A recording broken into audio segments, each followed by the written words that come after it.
Today, I'm very excited to hear from our changemakers who've come from across the country to explain to us how they raise their voice and to encourage us and to tell us how we can raise our voice on behalf of our own students and families across the country in all of our communities. So to do that, I'm going to introduce Coach Jamar Roundtree. I'd like to ask Coach Jamar to come join me here. Coach Jamar Roundtree is a health and physical education teacher here in Washington, D.C. at Center City Public Charter School, Brightwood campus. He teaches not only games and activities for students, but also teaches students about their social, emotional, and mental growth. In addition to what goes on in school, Coach thrives on connecting his students to the community through partnerships in school, after school, and over the weekend. He was, not surprisingly, a finalist for the 2023 National Teacher of the Year Award and was, yes.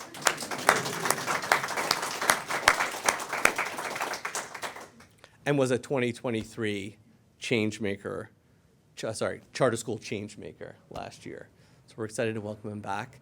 And I will invite Coach Jamar Roundtree to introduce our Changemakers.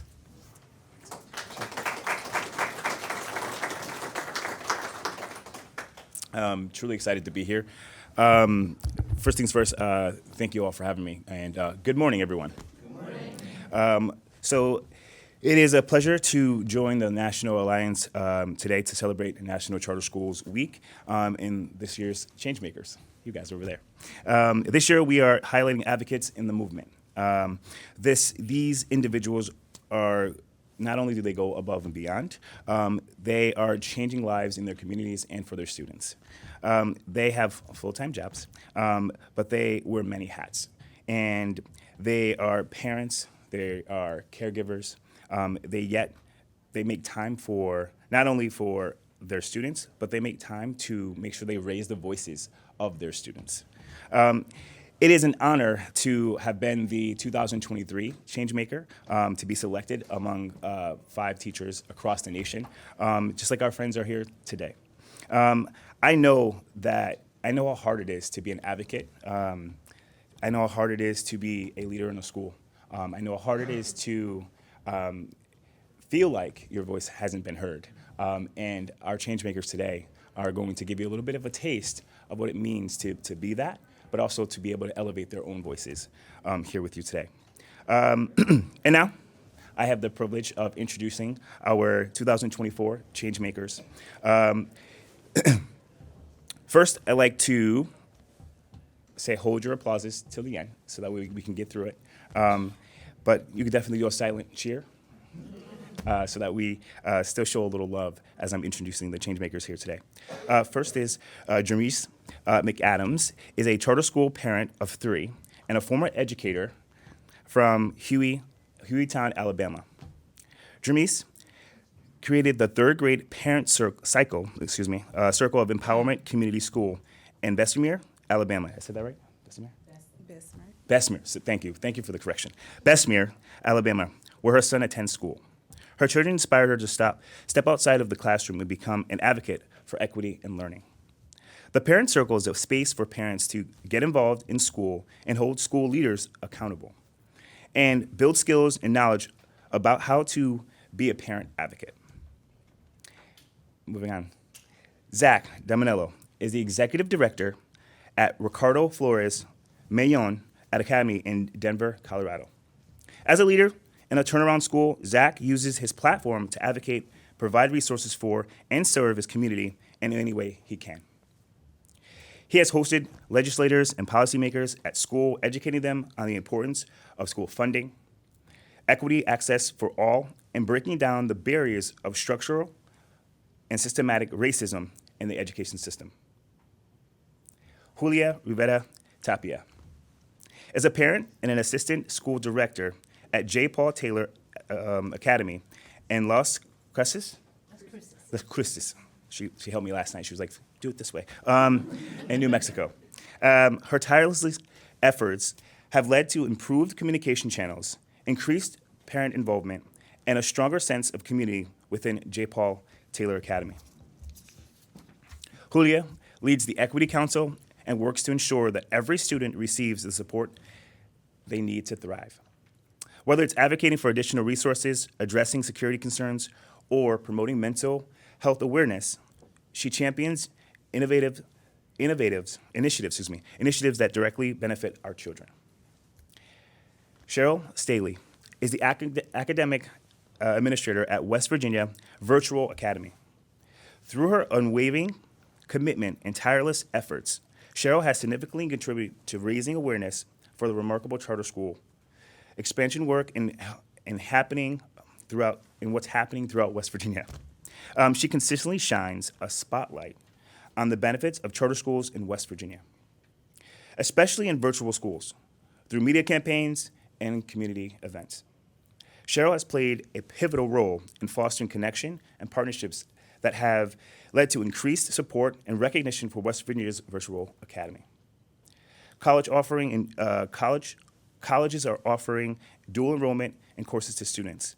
She also has partnered with community partners, Peerpoint Community, and technical colleges. Dr. Chris Herzog is the founder and executive director at Hermong American Peace Academy in Milwaukee, Wisconsin. Dr. Herzog has shaped education and inspired children in Milwaukee for more than 30 years. Starting as a teacher with Milwaukee Public Schools, seeing the need to bring cultural relevant education options to her community, she founded her school in 2004 to celebrate Hmong heritage and provided rigorous academic character development and community peace programs while preparing students to excel in college and career. Congrats on 20 years, Dr. Herzog. Eric Pettigrew is a former state lawmaker from Seattle, Washington. Eric served residents of Washington's 37th legislative district in the State House of Representatives for 18 years. During his tenure, he championed charter schools, including increased funding, and since leaving office, he has continued his advocacy for charter schools, urging lawmakers to ensure all students across Washington state has access to public school that meets their needs. And last but not least, oh, it's hot in here, God. Last but not least, Daniel Hussein is a high school senior at Cottonwood Classic Academy in Albuquerque? Yes. Thank you. Albuquerque, New Mexico. Daniel has successfully advocated for important bills in the New Mexico State Legislature, and his testimony has helped secure funding for IB testing in New Mexico. Daniel's ambitions extend to college, where he plans to study political science and public policy, and then become a legislator and continue his advocacy efforts for his causes and passions that he's passionate about. Daniel is also our mediator for today's panel.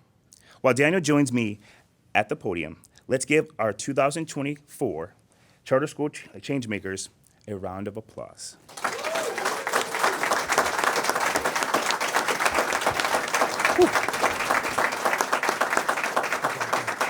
Oh man, there's a lot of work up here, folks. Good luck. Thank you. Sit down? Yes, sir. I think so.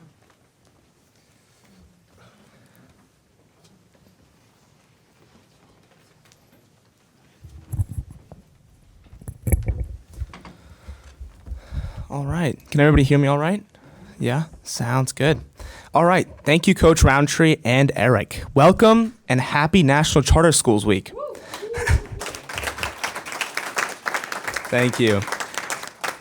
I'm thrilled to be here in our nation's capital to celebrate because my charter school put me on a path to a future that I'm so excited about. Shout out to Conwood Classical Preparatory School in Albuquerque, New Mexico. The teachers, leaders, and environment at Cottonwood are remarkable, and I love the opportunities and rigorous curriculum my school provides at no cost whatsoever.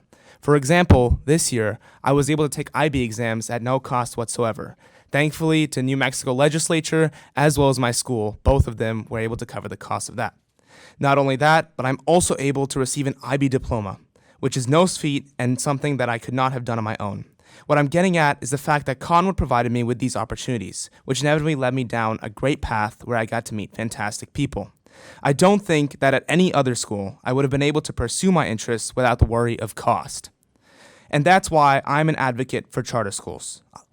I want more kids and young people to feel like I do, to get an experience like I have, and to have a clear path to a great future like I do.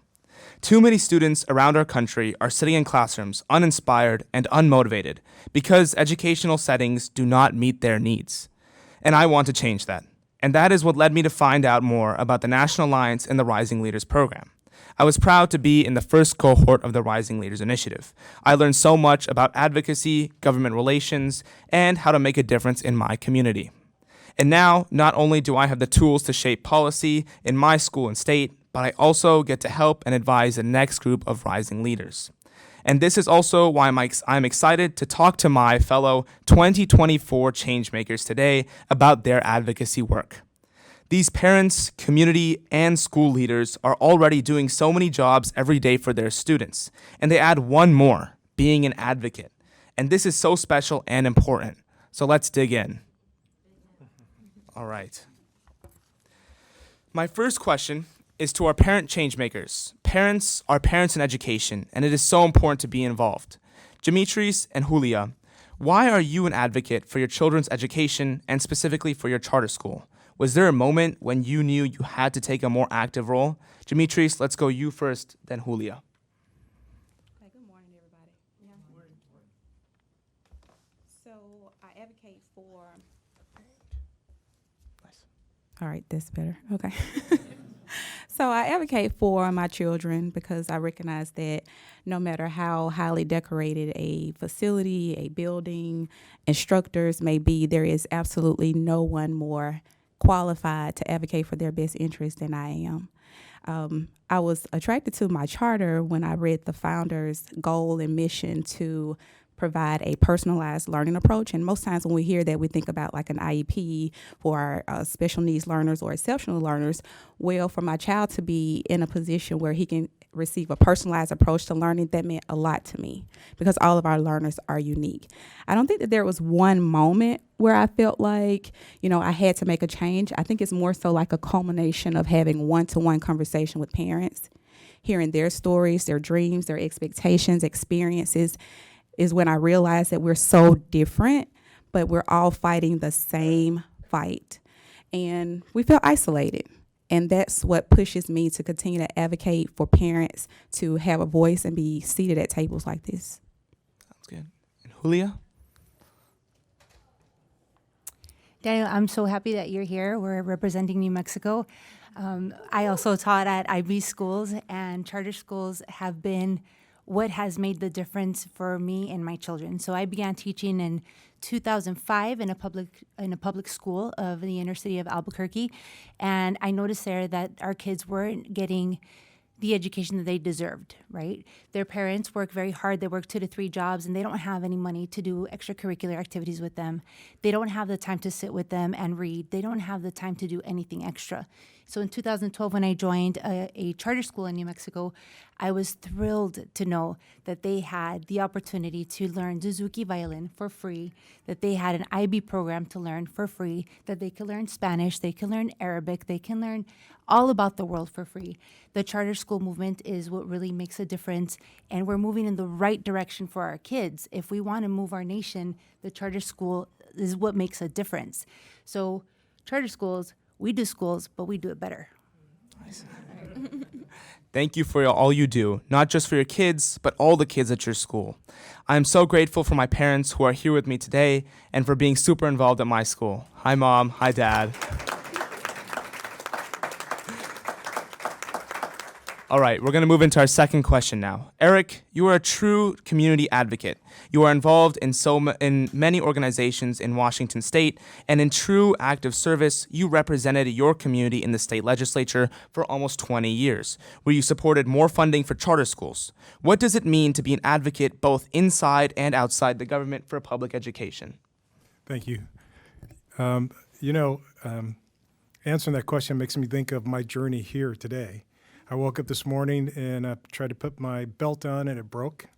There was with the police officers here, the memorial, all the streets are closed, so I couldn't take an Uber. I'm about 1.5 miles away.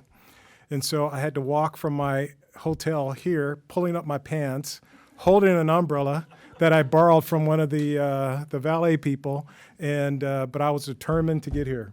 And that's similar to my journey in the legislature inside and out, because when I announced that I was going to support charter schools, being a Democrat in a very safe Democratic district in a very blue state, I was given a label and called some names that I can't repeat here.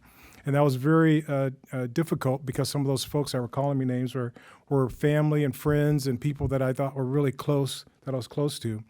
But given the effectiveness and given the plight of what was happening to kids of color in school, it was well worth it. And I mean, everybody here is really has that element of what I call courage. And when you're faced with something that devastating, something where you're out of the mix and people are saying that you're different than others, to be able to stand on your own 2 feet on principle and then come out of it okay has been not only an incredible change for me on a political level, but also on a personal level. So fear is okay. It's just what you do with it.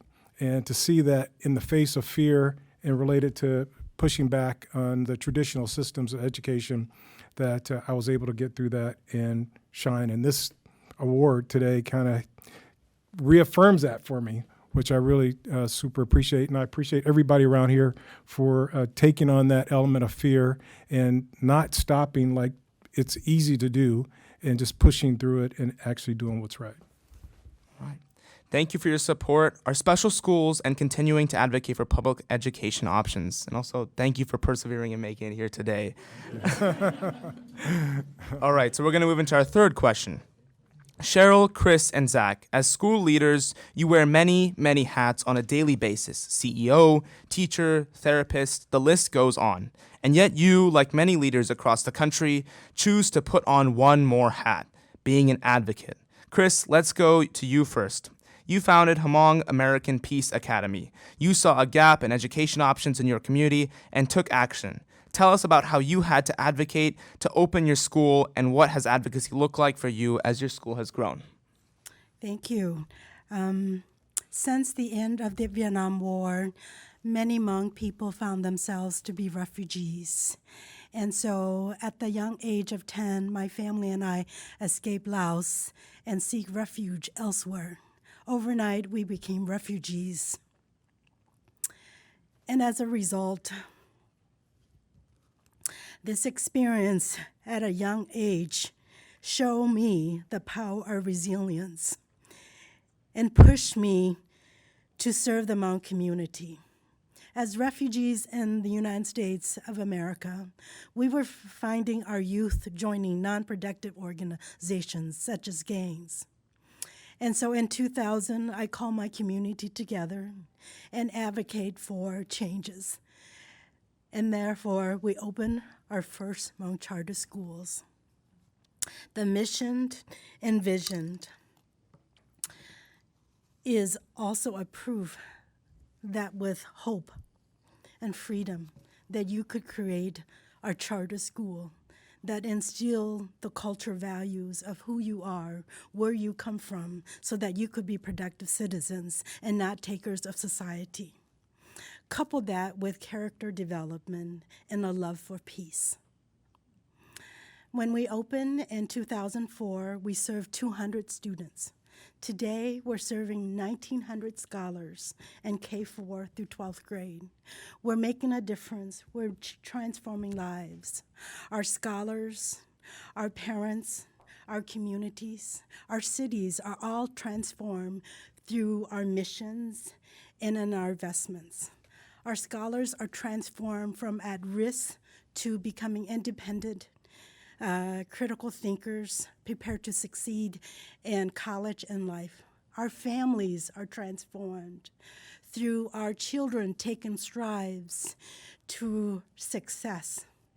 Our communities are transformed through shared experience and expectations.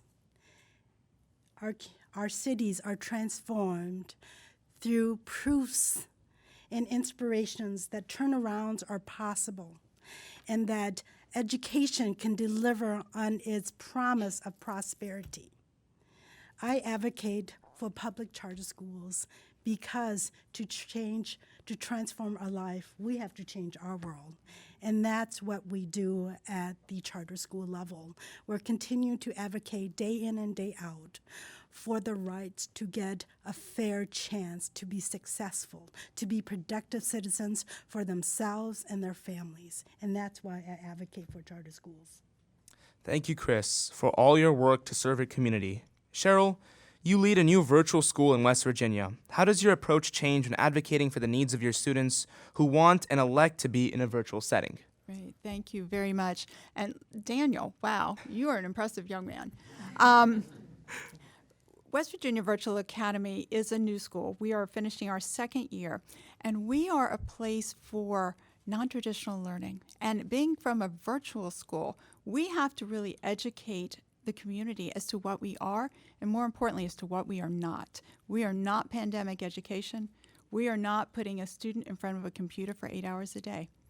We are teaching kids how to think, how to be critical evaluators of information, and we're working on social emotional learning just like everybody else. We do it, however, behind a computer screen. We have live teachers.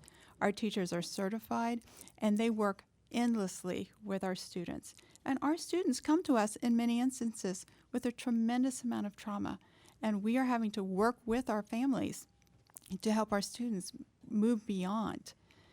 What I really love and value about what we do at West Virginia Virtual Academy is that we are preparing all of our students for something post-high school, whether it's further education through a diploma and possibly even dual credit, whether it's through enlistment into the service, or whether it's for employment. So we make sure our students have a plan. We work with them to have job-ready certifications, career certifications. We want them to have a path so that they can become productive members of society. Just recently, we had a career fair where we had kids talking about esports. And it wasn't just the kids working behind the remotes, it was what careers are available in esports. There's a lot besides just the guys who play with the games, the remotes. We learned about EMTs. We had vets. We had 55 kids that I had to beg to leave because they kept asking questions. And it was well after 4 o'clock. Their day was over. Our teacher's day was over, but they kept going because they were passionate and interested and engaged. We really want to make sure our kids are well-rounded. So we have face-to-face events. We have speakers. We have clubs. We have a huge Dungeons and Dragons club. And I know that because every Thursday, I mean on Wednesday nights, every Thursday I get emails. I know who has been killed. I know who has saved them.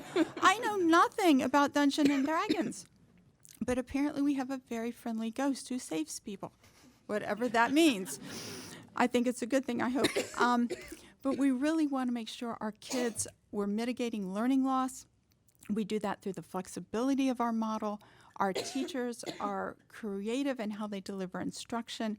And that is one thing that we do that we have to get the word out on because we're virtual and they automatically think pandemic learning, you're behind a computer 8 hours a day. And that is not what a virtual charter school is. Thank you, Cheryl. The charter school model works to serve many educational settings so kids can get the education that meets their needs. Zach, your school is a turnaround school. Would you explain what that is and how your school serves the community, and what does advocacy for your students and families look like? Yeah, absolutely. Thank you so much for the question. This is no knock on you. I do hate the question in a way because I do think boiling down students to a turnaround status is pretty difficult sometimes. No one showed up for a history lesson this morning, but if you're going back to the Coleman report, Race to the Top, No Child Left Behind, every student succeeds. We have policymakers that don't always have the best understanding of education, putting on artificial standards on the students. And who that student is that they make those artificial standards for, it's that average upper middle white class student. And I think when we're looking to support our students and talking about turnaround, I can firmly sit here and say that regardless of academic standards, I have the best students in the country. And I'm sure you all could say the same as well. But our students are dedicated, they're curious, they are proud of their culture, they're strong, they're caring. It's just such an incredible school. Ricardo Flores Magone of brilliant students that deserve to be recognized and celebrated. So when we're talking turnaround status, we're talking about students that need that support, that need help. I hate boiling down to numbers, but here we are. We have 98% students of color, 90% free and reduced lunch. I checked the numbers the other day, 20% experiencing homelessness, and 40% of students that have established residency in this country in the past 3 years. And these are students that need help. They need academic support. They need funding. They need people that care about them. And I think when we see legislators make visits, and I know we're advocating and taking next steps, they typically will go to Thomas Jefferson Magnet Academy that has the best scores in the state. They are not taking their time to take a look to say there's some charters that need help. There are students that need advocacy every single day.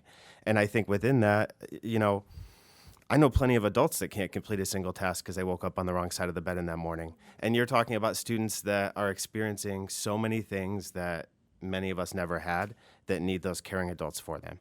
So when I'm standing up to raise my voice for charter schools, I'm saying that you're walking into a lovely, bright, vibrant, culturally relevant building. It's loud, it's fun, it's school, and it's everything school should be.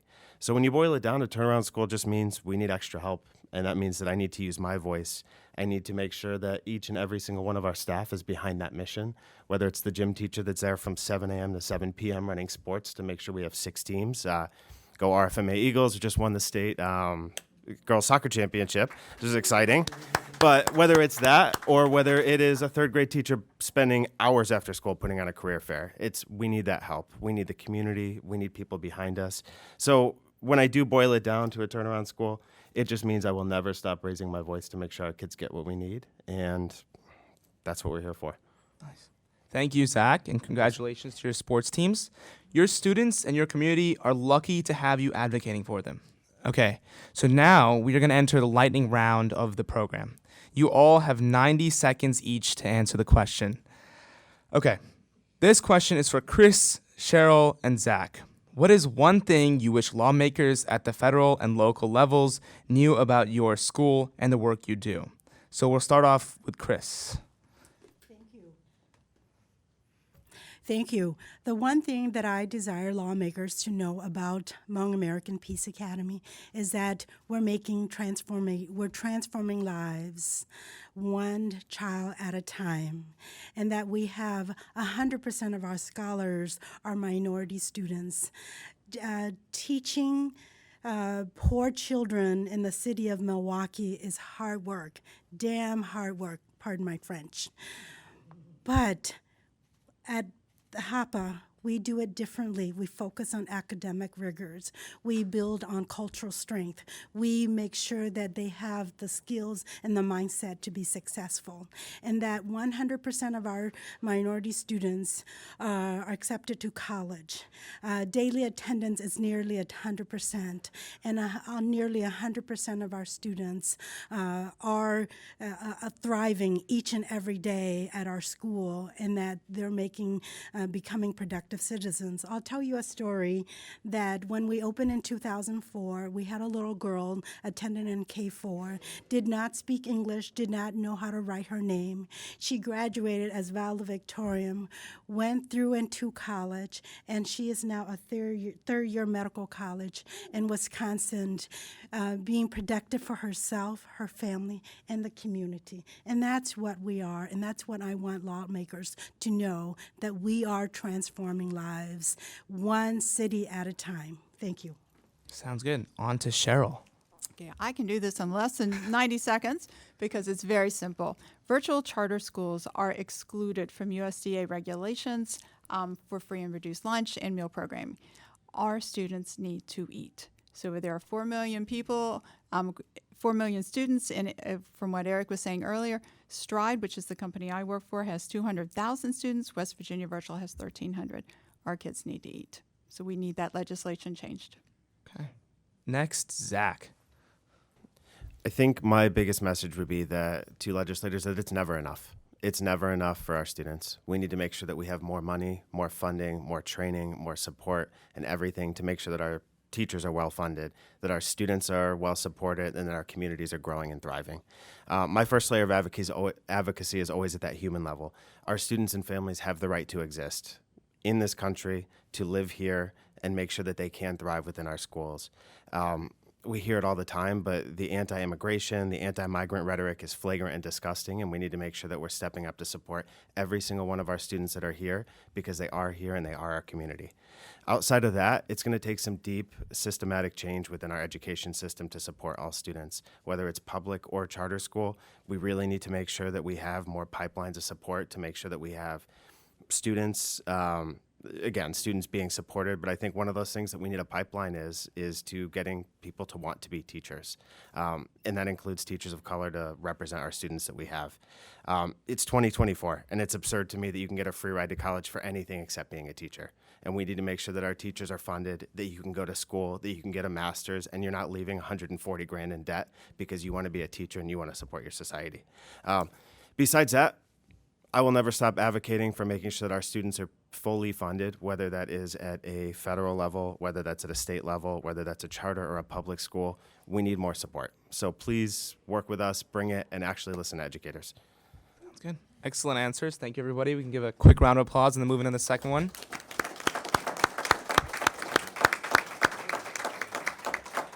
Okay, now we're going to move on to Demetrius, Julia, and Eric. What resources would help you and advocates like you better serve the students at your school and your community? And we'll start off with Demetrius.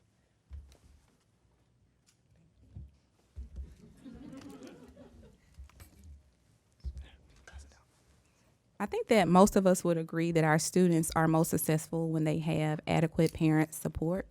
And so 3 resources that I think would be definitely a change maker would be having set aside funding for an allocated parent liaison or family coordinator in each and every one of our schools. Allocated funding set aside to involve parents in all literacy and numeracy professional development that takes place in our schools. Not only should our teachers be well aware of the fundamentals, we have to be able to apply those same skills at home. Third thing, I think providing set-aside funding for parent access or subscriptions to all testing platforms. It's so important that parents be involved in the data. We should not have to wait until the end of the school year and states give us report cards to say what happened looking backwards. We have to get benchmark testing because it shows us the growth of our school, beginning of the year and middle of the year, so parents can make responsible decisions for our children. And so those 3 things would definitely make a change. We have to make sure that our parents are embedded in the DNA of our schools and not just outsiders. It's not just a buzzword to say parent involvement.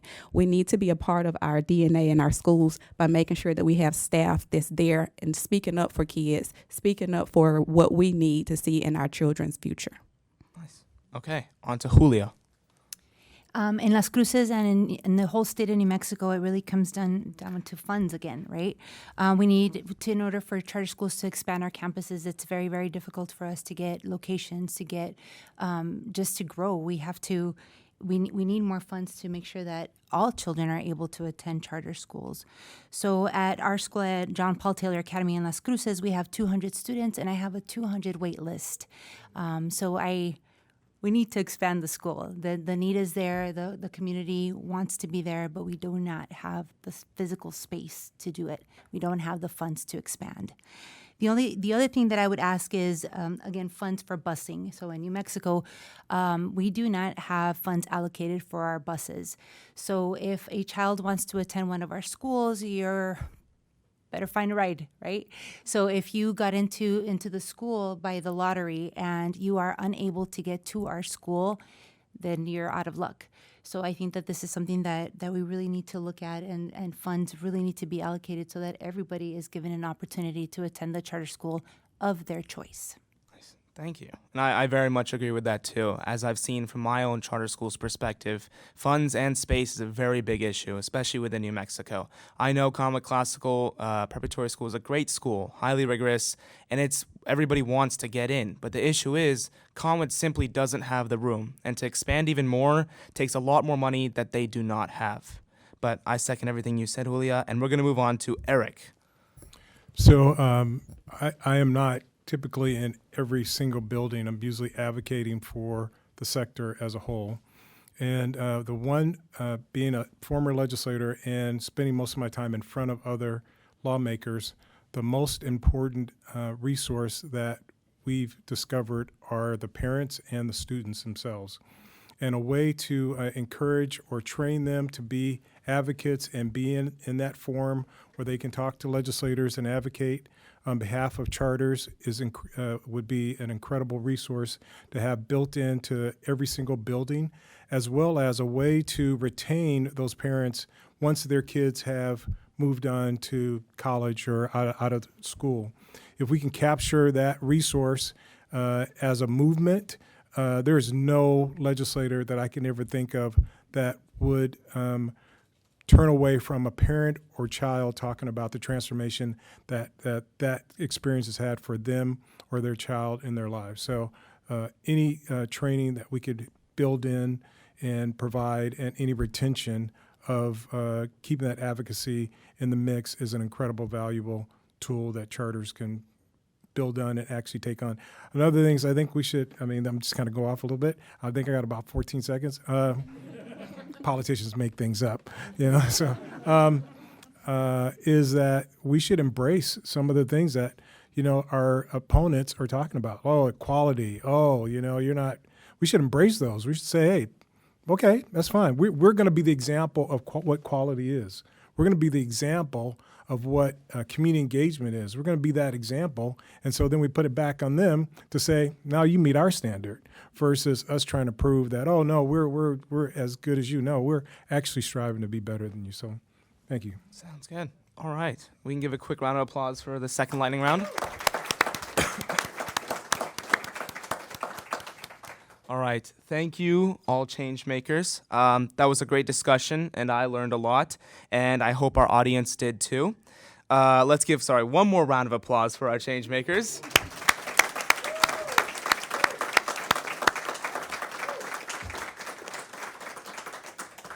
Thank you for all you do for your students and your communities, and I'd like to send a special thank you to everyone in the charter school movement, everyone who works in the 8,000 charter schools across the country, our 251,000 dedicated teachers, and the nearly 4 million students and many, many, many advocates. I encourage everyone to continue advocating for public education and more charter school opportunities for families across the country. And thank you to the National Alliance for Public Charter Schools for this amazing opportunity. And thank you all.